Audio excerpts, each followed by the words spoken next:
Yeah. Is that okay? Okay, so the last lecture for these 3 days.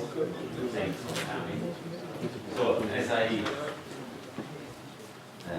said before, you can see also from this line now, we come to the final topic, which is the end point of this journey. Starting with Einstein, now with cryptography, so QKD, that Vahid already anticipated in one of these lectures. But before, two things before, 2 questions. So, regarding the morning lecture, so the no-cloning theorem. The no-cloning theorem is not a fully strict, so it's a severe restriction in quantum computation information science, but it's not a total restriction, not that you cannot copy anything. You can copy, but only orthogonal states. So there is some, in a weak sense, there is a copying machine of quantum mechanics, just not a universal. So how can you think that you know of, or can you think of a way of copying to orthogonal quantum states? Just orthogonal, we cannot do it general. How can we copy? Automark plus synapse? Automark plus following synapse? Even, well, yes, but even less than that. The CNOP is an example of a copy, not machine.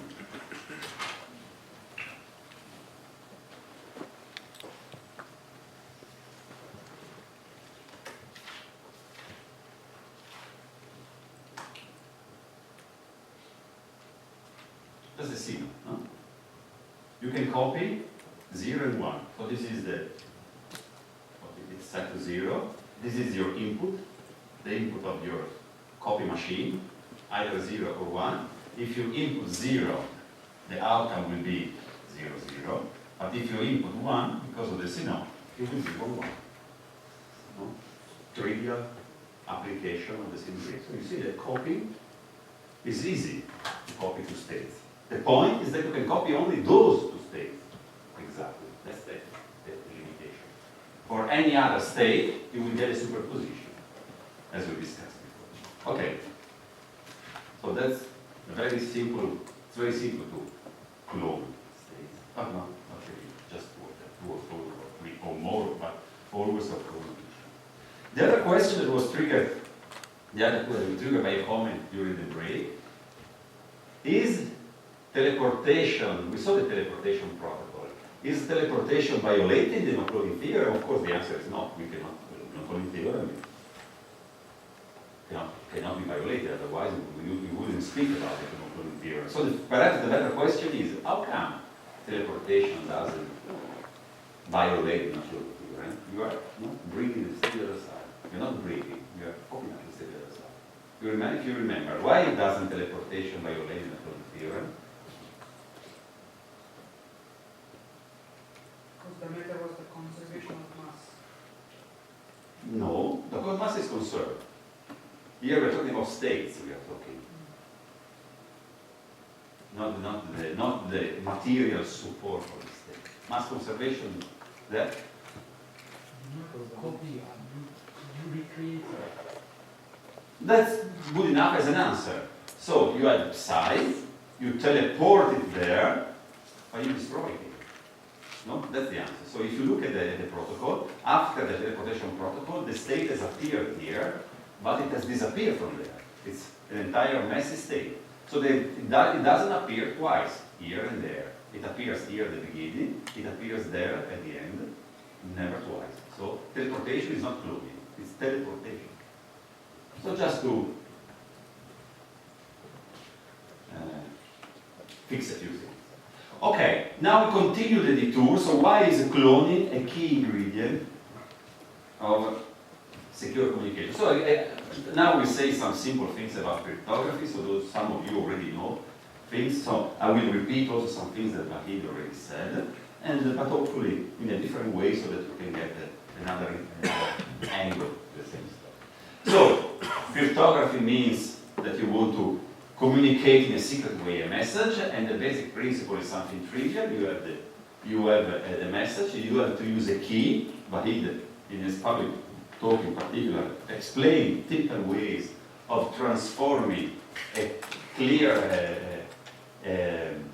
an unencrypted message into an encrypted message that apparently doesn't convey any information, and then you use a key to decrypt the message, come back to the original information. So this is the basic principle of cryptography. And then here you can transfer on a public channel, because if things were done in a bulletproof way, who cares? If someone reads this message, it's completely meaningless unless you have the key to decrypt. There are two, so there are two fundamental ways of doing cryptography. This is one interesting classification: symmetric and asymmetric cryptography, or secret key and public key cryptography. The first one uses just one key. It uses the same key to encrypt the message and the same key to decrypt the message. So I say this because it's important to really understand what QKD is about before talking about it. So this was, if you remember the talk of Wahid, this was the old time kind of cryptography, but then in the 70s, smart American mathematicians, they invented another way. So, first of all, why did they invent another way? What is the advantage and the disadvantage of this? So why in the 70s something new appeared? Something new appeared because it was more convenient than this. So what is the advantage and the disadvantage of this? So the advantage of this thing, of this way, is that if you do it, the encryption properly, and then I will tell you what encryption properly means, for those of you who don't know. If you do the encryption properly, this is fully, what people say, provably secure. So you prove it mathematically that there is no way whatsoever. It's a fully secure encryption system. So the eavesdropper has no chance, unless pure luck, one tries by pure luck, but you cannot base science and technology on luck. You base science and technology on science. So, from the scientific point of view, that says it's impossible for anyone to decipher the message, if done. If you remember, by its talk, properly basically means no repetition. Now we will see. So if this is the advantage of this symmetric key. So it's only if you have the key, you can recover the message, otherwise forget about it. It's impossible. What does it mean that it is done properly then? So it's basically no repetitions, basically, because then you find the order, and then from the order you get the message. So it means that you have to keep the disorder. It means that the secret key has to be truly random, as long as the message. So if you have to encode these bits of information, you have to use a secret key which is equally long, and then which is used only once. So if you have a secret, but the key is secret. But so if you have a truly random key that is as long as the message that you want to encode in terms of bits, and is used only once, then the encryption system is probably secure. In the sense that the message, which has an informational content, this is, the proof is easy to grasp. The original message has an information content. Information means that there is order in the zeros and ones. That's the information, because that sequence of zeros and ones refers to letters, refers to a message. If you multiply that order sequence by a fully disordered sequence, you get a fully disordered sequence. Fully disordered, no repetition, no nothing, no pattern, nothing interesting, pure chaos. You cannot recover anything unless you completely revert the operation. But to revert the operation means that you have a copy of the key. So I hope you get the intuition behind it. Then mathematics and other stuff. So if in this way, it's probably secure. You can be sure that no one will ever understand your message. But what is the weak part of the story in symmetric or secret key, cryptography? that you need 2 copies of the same key, because one is used to encrypt the message, the other one is used to decipher the message, and the 2 copies have to be known only by the 2 people. Think that in times of war, no? But he was talking about World War II, so it's dangerous times, and you have to be sure that only you and your army in the battlefront have the key.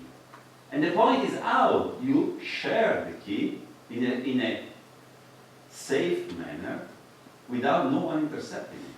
And that is the problem of key distribution. How to distribute, instead of sharing, the word is distribution, how to distribute the keys among the 2 parties. They have to meet, or you need a trusted courier that brings the key from you to the other. You create 2 copies, and then you keep 1 copy, and then you have to trust the courier to bring the key to the other side. No? Clear?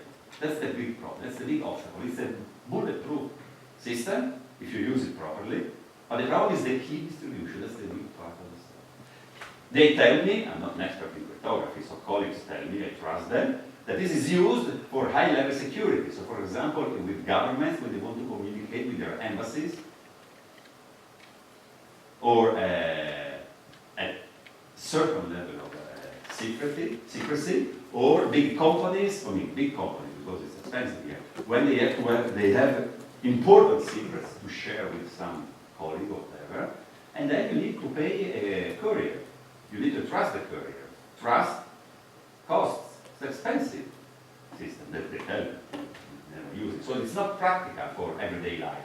For a bank transaction, which needs to be secure, but not too much, because probably the spies in the world will not really looking forward to know how much money today you are transferring because you are paying the bills. It's just you want to have some protection, just that your business remains your business, that no one really knows what you're doing with your money. At least in my case, it's not so much money. So even if someone gets my money, that would be a little bit disappointing. But if someone learns how much I paid my bills with my bank account, I can live with it. So that's why asymmetric encryption was created. Asymmetric encryption works in a completely different way. So now, it's always Alice and Bob here. Oh, by the way, key distribution, I said this is the problem of key distribution, and that's why we will speak about quantum key distribution. It's the solution that quantum information offers to the key distribution problem. So QKD, quantum key distribution, is just a quantum way of doing key distribution. Just for the fun of it, to know how the asymmetric encryption works, and also the concept of the police. You will find videos on YouTube that present it much better than me. So the idea is that here is Alice and Bob have to have the same key. And then how can they share the same key? Here instead is Alice and Bob have different keys. Not there, the same key, the problem is how the same can be shared. It's different keys. So the problem of key distribution is automatically solved because it's different keys. No problem of key distribution. That is why it's so popular, doesn't it? Alice has a public and secret key.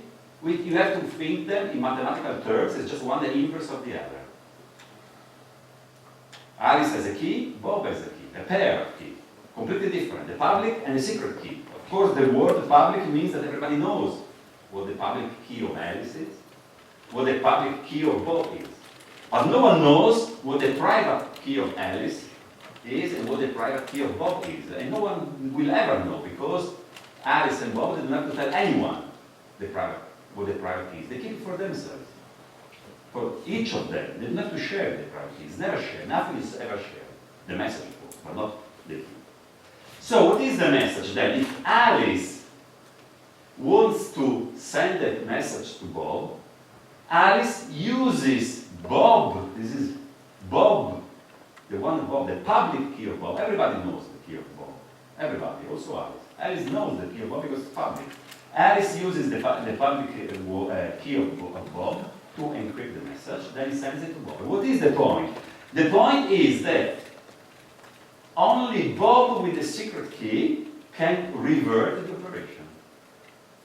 So the public key is not capable, is not useful to invert the operation. Why here? The encryption system is such that the same key is used to encrypt and decrypt and decipher the same key. Here instead, the key works only one way. The algorithm is such that you only encrypt with one key, but you need the other key, the key to decipher, to decrypt the system. No? I hope that for those of you who are not familiar to that, the point is. But of course, so magic. If this is in some sense, it is magic. It's the most. It's basically, I don't know, 90% of transactions, whatever, 95 probably, of financial transactions, or all of them. I don't know. It's are based on this system, so it's magic in some sense. But here we are theoreticians. We are not doing. We are not technologists. So theoretically, is it magic? Well, no. There is a weak point in this.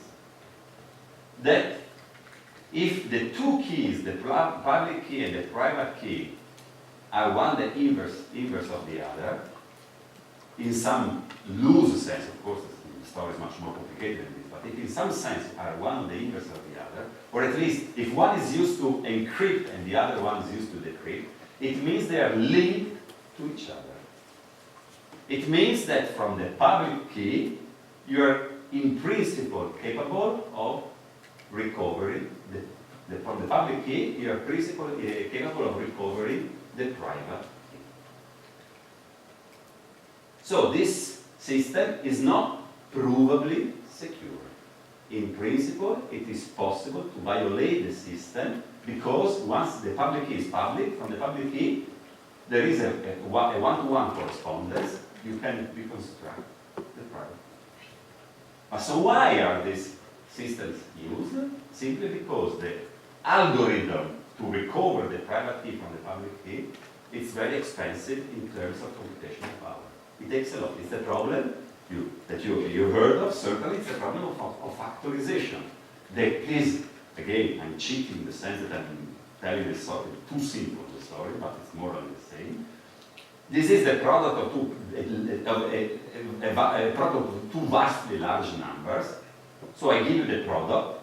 It will take you ages to understand the prime numbers, they make up the product. You think of a sequence, I don't know, I have a, let's see if I have it. There it is. So these are examples of public and the private key. So if you have these things, it takes ages for a computer to understand what's behind. Just some example I found. Okay, so we come here. So you see that the advantages and disadvantages of the two are just the opposite. So here, it's easy to implement because there is no problem of key distribution. No key. And in fact, when you did a bank transfer, did you ever occur to you that you have to give the key to someone? No, you just... The bank gives it to you now with the mobile phone, just to add an extra level of security. But before, up to some years ago, you just put your password and that's it. But it's in principle vulnerable to attacks. And so, first of all, you never know if some genius one day will come with a classical algorithm that allows to break the security, to invert the key. You cannot exclude it. But the sentiment of the community is that such an algorithm doesn't exist. There is no proof of that. But such a classical algorithm doesn't exist that will break the system easily. But people prove that Shor's algorithm, and I already mentioned that, with a quantum computer, the day that you will have a powerful enough quantum computer, it will be a matter of minutes to break the classic, the most widely used classical cryptographic system. And that is a threat that has been that is being taken seriously by government. So there was a few months ago that the US government, the Biden administration, issued, well, I don't know if it was an order, I mean, instructions to the national agencies to move to post-quantum cryptography. So why should we move to post-quantum cryptography now? It's a fascinating thing. So you say, well, let's wait for a quantum computer first, and then we will worry. You know, that will be the typical Italian way of dealing. Wait for the problem to come and then we solve it. But first, the problem will come. So you know, it's a matter of inertia. If the problem comes, you have also to start moving to avoid the problem. So it's better to move soon. But there is also another thing that will not interest you or me, yeah, at least I think in our lives. That today's information is already vulnerable. Because certainly, again, not me, but banks, I don't know, government, people, there is certainly people that are recording the data, they cannot decipher them now. They are storing the data. When the computer will come, they will decrypt it. Again, my bank account, they can decrypt it in 10, 50 years. Well, they can directly give it to them. But I don't know, some secrets, national secrets, they can be valuable also in 10 or 15 years. We don't want people to know, possibly never.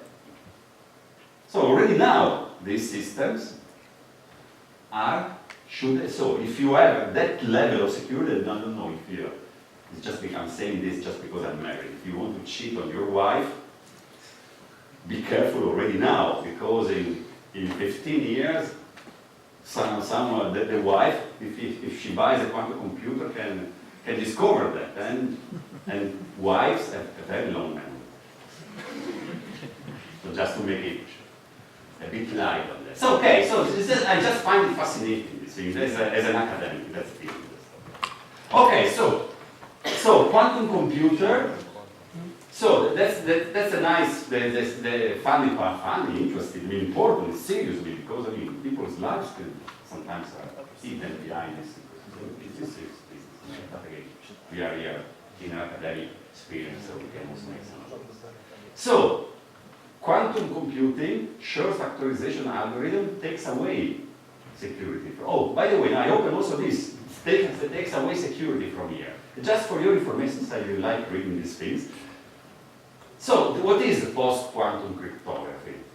Post-quantum, so you have to do something, sorry, I'm just jumping. So, quantum computing, Shor's algorithm takes away the security from the systems. So you can do two things. You can go here, back here, that's what we will do now, that's the lecture. Or you can stay here and change the system, because Shor's algorithm breaks factorization. Okay, don't use factorization, do something else. Use something else. I mean, factorization is not the only difficult mathematical problem. Mathematics is full of difficult problems. So use a difficult problem. And that's basically, I mean, again, in a kind of light way, that's post-quantum cryptography. To find new classical, fully classical algorithms for asymmetric encryption that are resistant against the attack of a quantum computer. That's the bottom line of post-quantum computer. So change the classical algorithm to a new one. Of course, again, we come back to square one. You will not, I mean, that's my bet. You never know. But my bet is, and so far it is like that you will not be able to prove mathematically that the new algorithm is resistant under the attacks of a quantum computer. You can just hope. Like people before Shor's algorithm thought that the RSA cryptographic system was unbeatable. And then Shor came. So you never know this. But well, it's a game in life, not hide and seek, you know. It works like that. You find things that something is good, when it's bad, you change and do something else. No big deal. But there is an ironic thing about this. So the what's the name? NIST, no? NIST, the American National Institute for Standards and Technology, the one that sets the standard for the US and then at least for some more years for the world, conscious of the threat given by quantum computers on standard cryptographic systems, issued a call for new standards, for a post-quantum.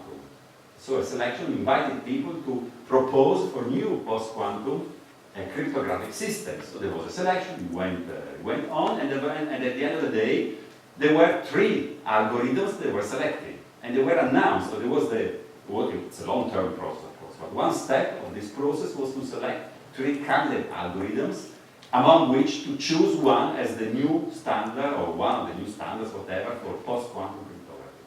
The ironic thing is that out of the 3, a kind of something like 1 month later, an IBM guy with a personal computer broke the system. One of the 3 candidates. So you see, so there should be the 3 golden algorithms, and one of them was broken in 1 month with a PC, not one. So it's really a fascinating subject if you really dive into it.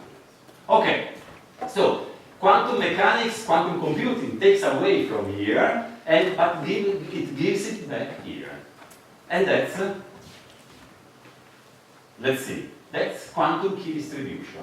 So the key, so we go back to symmetric, we go back to symmetric cryptography.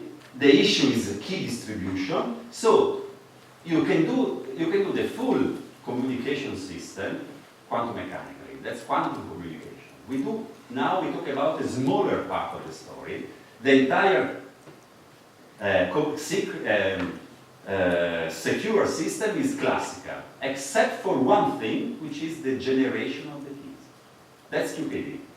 QKD is quantum physics allows for a totally secure way of distributing the cryptographic keys for implementing symmetric cryptography. So it's classical cryptography. You do it on the classical computer, these things.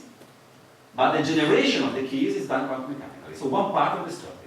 I hope I'm clear about it. In principle, if you want, you can do everything quantum mechanically. There would be quantum communication, full quantum cryptography we don't talk about. So quantum key distribution. So then here is the picture. So the guys, they have to talk to each other. You see, this is the text, the phone call, encrypted message, transmitted, decrypted. Well, everything is classical. It is just the generation of the 2 keys that the encryptor needs to be used that is done quantum mechanically. So we will talk about this part here of the story, the generation of the keys. Okay, there are 2 famous, so now the story again is much more complicated than what I told you, but there are basically 2 famous, the 2 algorithms for quantum communication that pop up among the many that have been proposed. And less good than the hidden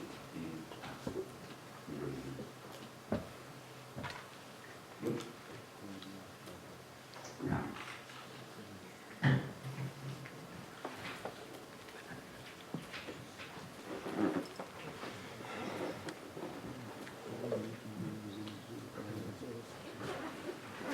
So the one that I will tell you about is the DB84. Bennett and Brassard, that's the initials of the last names of the guys that proposed it, and they were in 1984. You see 1984, you can see where we are in the 80s. We are. Okay, so you use phone, let's see how to say it. So you use phones, because it's you can think you want to do it along optical fibers or in free space. You want to go far away. You have to keep quantum states. Light is the best thing to use for that. You want to be at room temperature. You don't want to care about the vacuum chambers. All these things that experimentalists need to have if you want to make a quantum experiment with matter. Light. It's much easier. But you can do it with matter, with atoms. But it would be crazy from the technological point of view. You do it with light if you want to go far away. So the point is that you choose 2 bases for, so you can encode, so you have to generate a key, so you have to generate bits. So you have, in a quantum way, so you have to have qubits. So you have to decide how to encode the qubits, the information. That by itself would be a book, how to do discrete variable, QKD, continuous variable. It's a fascinating subject, just the choice of the bases. Now, not the choice of the basis, the choice of how to encode the quantum information in the physical system. It's per se asymmetric subject, we skip it. We just assume that it is in the polarization of the photon. It's like the spin, but it's a photon with the polarization.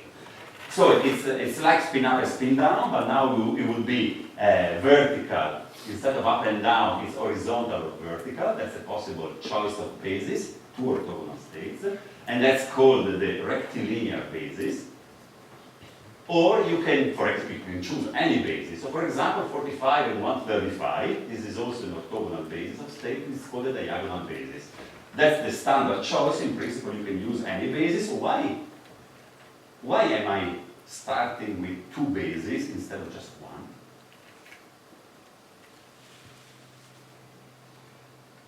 Just one base. So pick one of the two. Who cares? Why do you're talking about two bases to encode the two? We just pick the one you want and we go on with that. Any ideas so far, except for those that already know?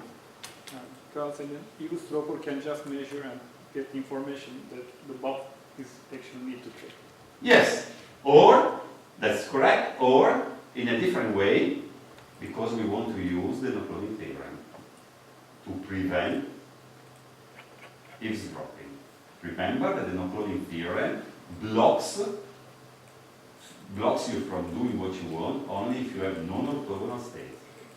So you have to work with different bases, otherwise you can use the quantum copying machine. And then we will see that now. I was anticipating the first. Okay, so there are two bases. There are the rectangular. You can encode the bit 0. You see here, the bit 0. You can encode it in the horizontal state of the rectangular basis, or you can encode the bit 0 in the 45 angled state for the diagonal basis, and the same with the bit 1. Okay, the algorithm goes as follows. And we make example. Let me see. So we make a table, just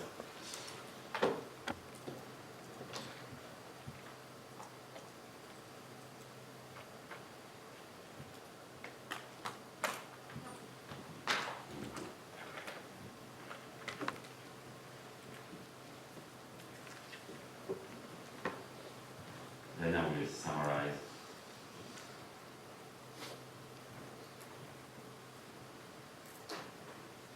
Almost even. So, step 1. Alice begins by choosing a random string of bits, which is basically what you want to generate. You want to generate a random key. Remember, we want to do symmetric cryptography, and symmetric cryptography works when the encoding and then the coding key, the encryption key is random. So you choose a random string of bits. And that's what Alice does. 0. So this is step 1. 0, 1, 1, 0, 1, 0, 0, 1. Then it goes. Step 2.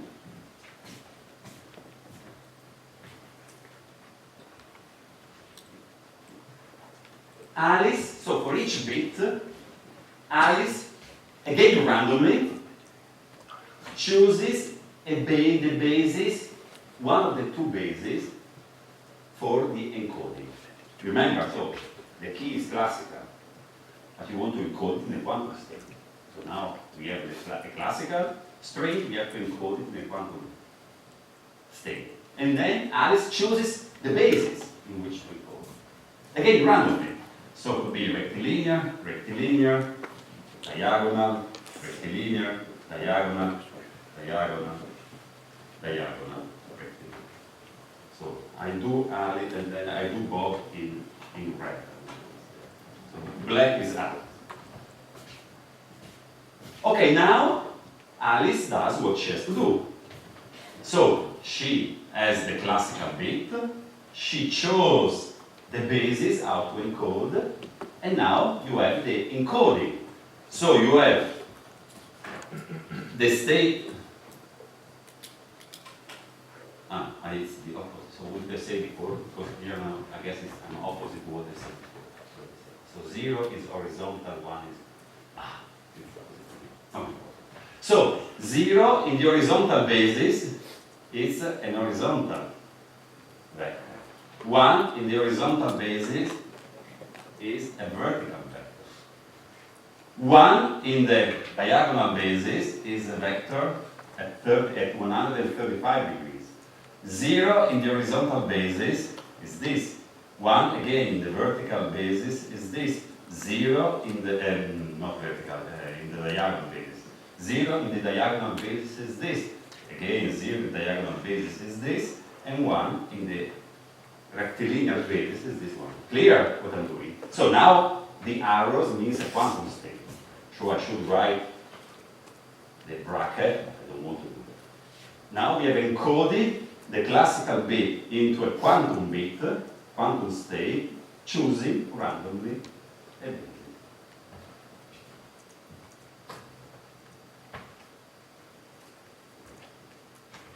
Okay, should we now send the qubit? So you have to think now to be, now it's hard for me, but you think to be an experimentalist, a quantum optician, you are in your lab. So you have a random number generator, and you generate two sequences of random numbers, this sequence and this sequence of random numbers, and then you just experimentally generate photons in this sequence of states. Everything happens in your lab, which should be secure. Then you send the photons, this train, the sequence of photons, you send it on the optical fiber to Bob. It's a classical channel, it's not secure. It's not a trusted channel. Everybody can intercept the photons. That's the game. Okay, now I change color because now the game goes to Bob. Oops.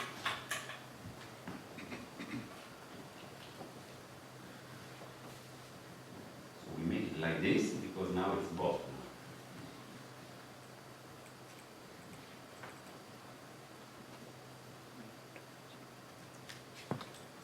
So it's 4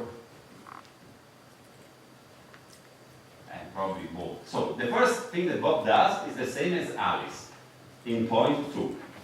It does the same thing. It chooses randomly, in a completely independent way, it chooses randomly bases. So Alice chose in which base to encode the information.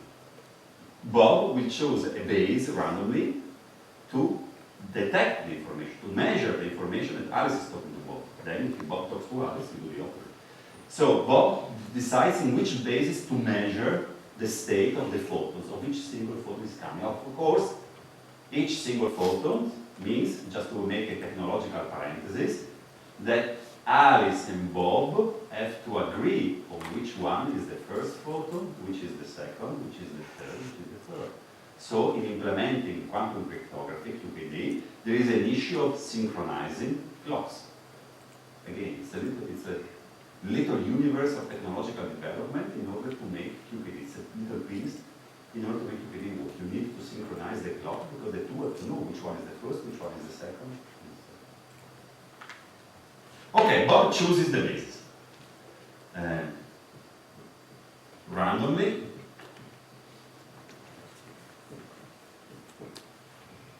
Random choice. So since there are only two possibilities for the basis, and it's random, so half of the time occur that, but you don't know when. They don't know when Alice and Bob made the same choice, and after the time, on the average, they made a different choice. Just an observation.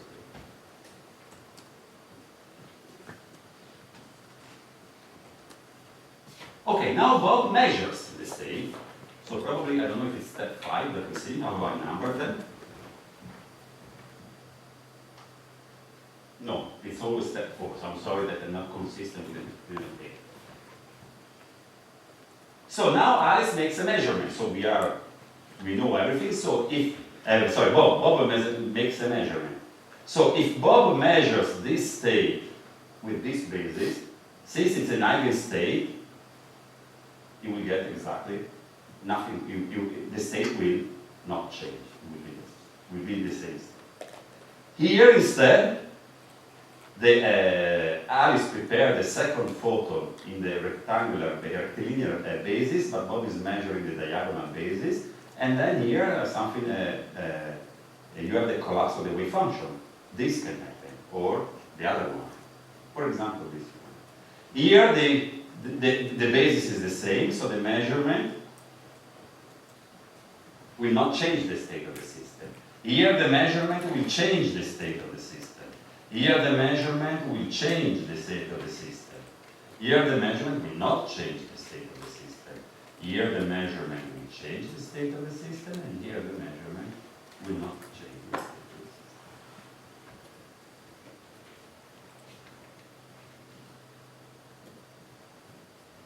No? Tell me, it's simple, yeah, correct. Okay, so far, Alice and Bob did the same story.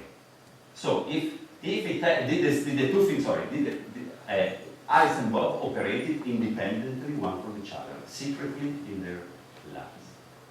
We know, because we are looking from above, that if they choose the same basis, then the state will be the same.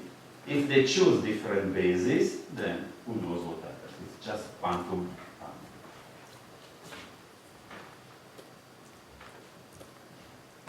So now, sorry that I didn't split 4 in 2, but now 5 comes, according to the list. Bob will notify Alice over an insecure, so publicly he announces to the world the basis that he used to make measurements. So he tells Alice, look, for the first photon I used the rectilinear basis. For the second photon I used the diagonal basis. Then diagonal, rectilinear, diagonal, rectilinear, rectilinear. And Alice does the same. What do? They disregard the cases in which they made a different choice, and they keep the case when they made the same choice. So here they made the same choice, and then in principle the key would be 0, 0, 1, 1, 1, 0, 0, 1, according to the encoding. But then they disregard the cases where the basis is different, so this is gone, this is gone. They really throw away. This is gone, this is the same, but this is, and this is the same, no? And then what you see now, so on the average, they have to throw away half of the key on the average. It's not too bad. You lose half of the key. But the half that remains, 0, 0, 1, 1, 0, 0, 1, 1. What is left, of course, we are theoreticians. From practical view, there is a lot of work to do still. But what we are left with is 2 copies of the same key. No? You agree on that? Now, Bob and Alice share 2 copies of the same key. And here, so it's basically the bottom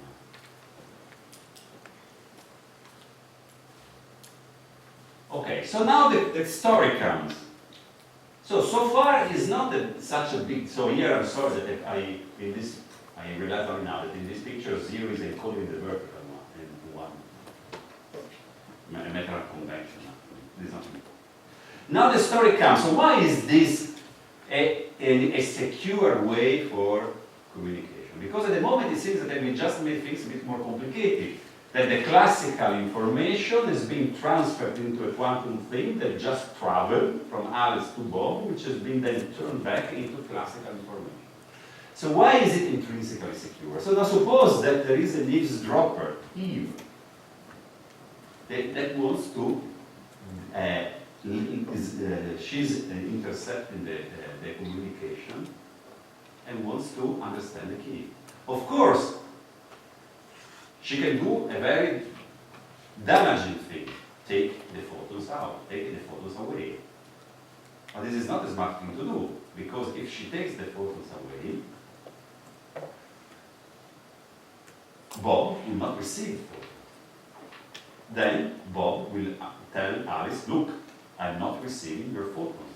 There is something going wrong.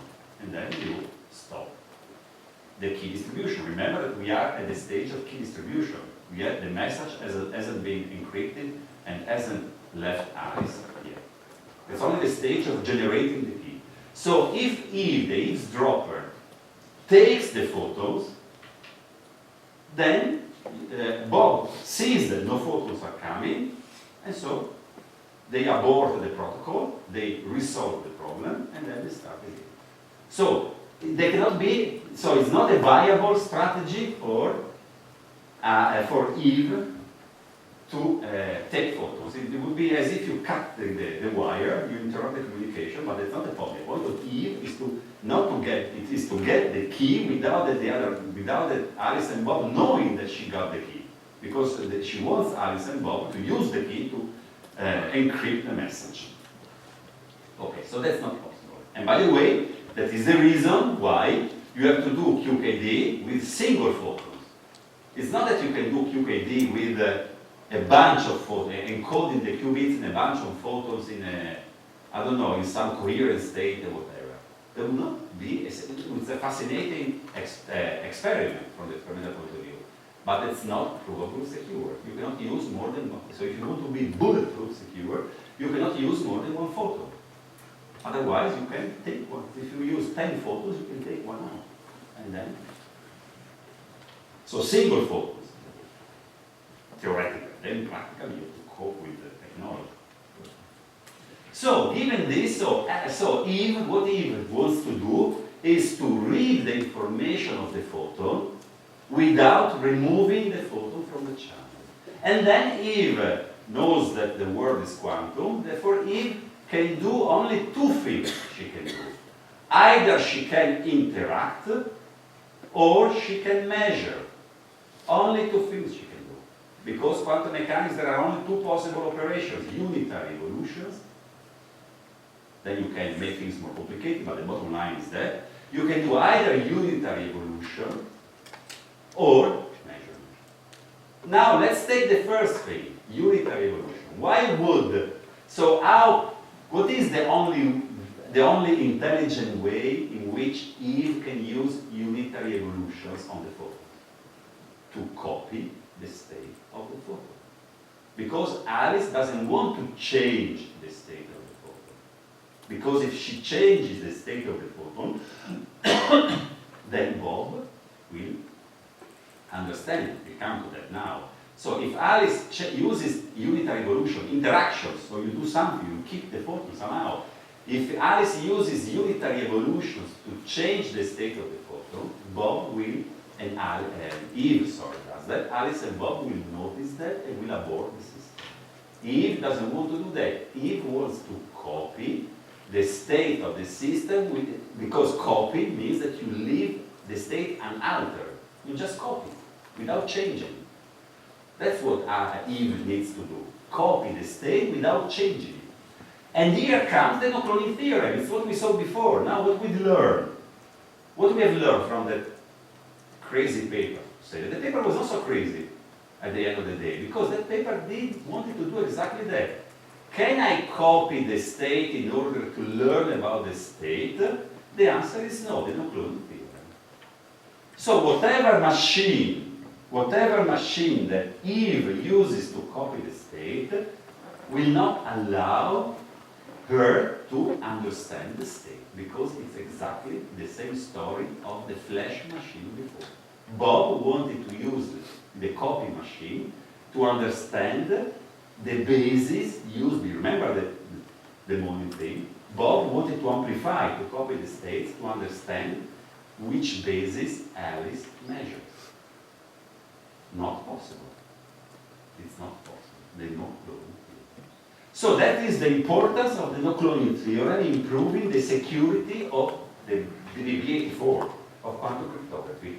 You cannot copy a state, you cannot learn information about the state of the system by copying it. You can alter the state, but you don't want to alter the state, otherwise you leave a trace, and if you leave a trace, by altering the trace, then the eavesdropper can be recognized and you abort it. So the only other thing that the eavesdropper can do is measurements. And that is a disaster, because measurements change the state of the system. So Alice, so Eve does it, so now I don't know how to do that practically, but you have to think that you can measure the state of the photon, you can, in some complicated way, without absorbing the photon. So the photon has to go. But you just directly read the state. And here you do just a little bit of statistics. If Eve tries to measure the photon state, she will introduce an error in the algorithm, now it's easy to see, with probability 25%, which is huge. So, and the reason is very simple. Suppose that Alice sends the bit 0 in the rectilinear basis. No one knows. Only Alice knows that she chose the rectilinear basis. So it doesn't know. So with 50%, so she just has to pick a basis randomly, 50% rectilinear, 50% diagonal. If she's lucky enough to choose the same basis, then she's capable of reading the state without changing it. 0 is and 0 remains. But she might not be lucky and choose the other basis. And so in reading the state, she changes the state, either to 0 or to 1. Then the state goes to Bob. Bob, so now, if Bob measures in a basis different from Alice, they will disregard. So who cares what that is? They will disregard. But let's take the case in which Bob measures the same basis in which Alice measured. Because they will retain, if the bases are the same, they will retain the bit. So if Bob measures in the plus basis, so it depends. So if Eve also chose the right basis, again, you measure the state, 0 was and 0 remains. Here nothing changes. But if Alice chose this basis, the outcome is 0 or 1, but now the state is either at 45 or 135 degrees, because Alice measured in this basis, and the state collapsed here or collapsed here. And if Bob measures in the rectilinear basis, then sometimes he will get 0 and sometimes he will get 1. So overall, you see that there is a 75% probability that the 0 of Alice remains as 0 for Bob, 50% here and 50% of 50% here. But there is a 25% probability that the 0 of Alice is a 0, becomes a 1 for Bob. So what is the strategy? The strategy is that once Alice and Bob arrive at this point, that they have the 2 copies, they will sacrifice a bit of a further part of the key. So they will say, okay, I give up this one and this one. What does it mean I give up?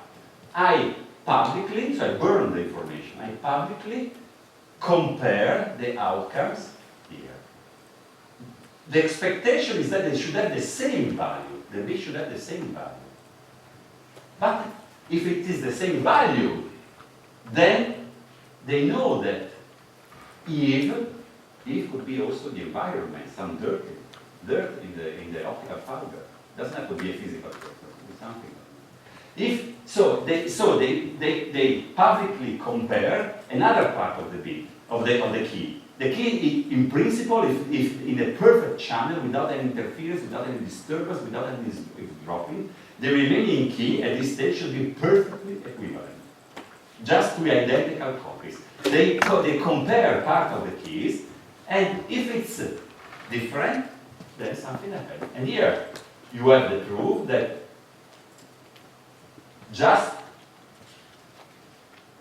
you see that just for 72 photons, which is nothing, it's no key, it's no decent key, it's only 72 bits.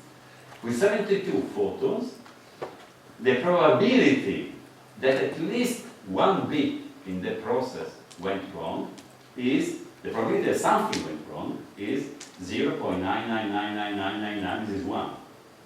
So just with 72 bits, it's basically certain that if Eve tried to, by measurement, to read the state, she left a trace. Alice and Bob will see a difference in the key. And so that's the security, you can prove it in mathematical terms, of the scheme. Alice and Bob do this, they have the two keys, they choose to sacrifice part of the key to compare it, then you have to throw it away because the comparison goes through a public, unsecured channel. So you have to throw it away. And basically, if the two parts are identical up to a certain level of error that you decide, which is to below, you conclude that the channel was clean, nothing happened, no one was able to read the key.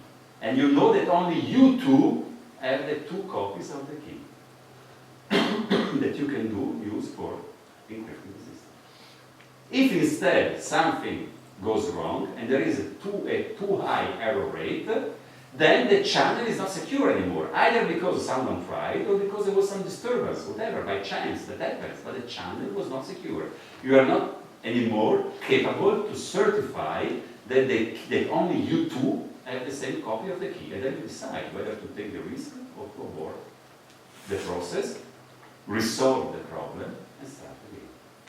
That is provable, that's why quantum cryptography, this is the only way, this is the way that we stop now. This is the way the one way to do it. One simple way to do it, it's provable security. Now, that looks complicated, but you have to think that now that then everything is made in an automatic way on the QKD system. So this synchronization, sending photos, choosing the basis, measuring, comparing, everything is done in real time. So what happens in practical life is that you have a real-time generation of two copies of the keys. And that resolves two problems. So with that you can do really the one-time peg. You just generate on the moment the key, you use the key, you generate a piece of key that you need, longer or shorter, whatever, to encode the message, and it's fresh. Then when you need to send another message, you repeat at the moment. You repeat. So that you don't have in principle, you don't even have the problem of storing the key. Because you store the key on the computer and someone can read on your computer. You can generate a key live for doing one-time peg in physical secure communication. Then, of course, the technological challenges are many, but the theory is clear in that sense. And that's why quantum cryptography is becoming, so QKD distribution is gaining the attention basically by now of all governments in the world, at least in the government that can afford it. Then there are other algorithms, and like the ECR91, which is based on entanglement, so we'll not talk about that. So what is the state of the art of QKD distribution? Well, it's on the market. Probably you can buy it also on the internet. You have a problem, not if they ship it to you. But there are companies that sell you cryptographic machines, so it's commercial in a sense. Then, of course, the technology is not mature, so it still needs some heavy maintenance.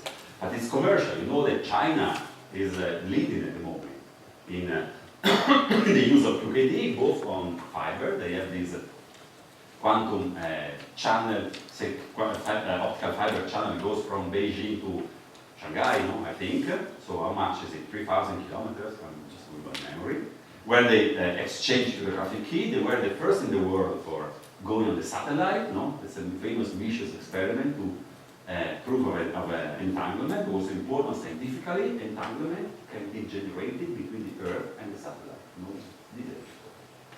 It's a nice.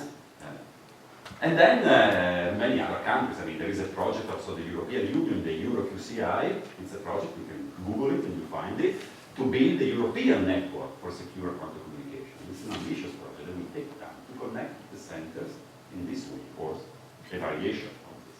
Okay, with this, thank you for your attention.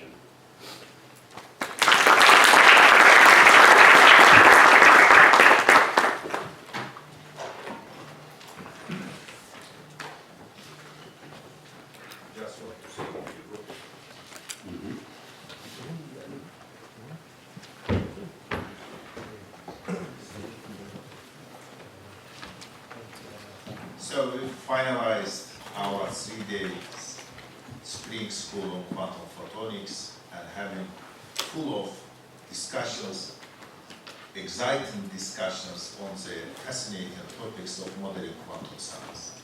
Thank you very much for joining us. Thank you very much for your attention. And thank you very much for our great speakers for all they have done for us these days. Please let us applaud Professor Angelo Bassi. Long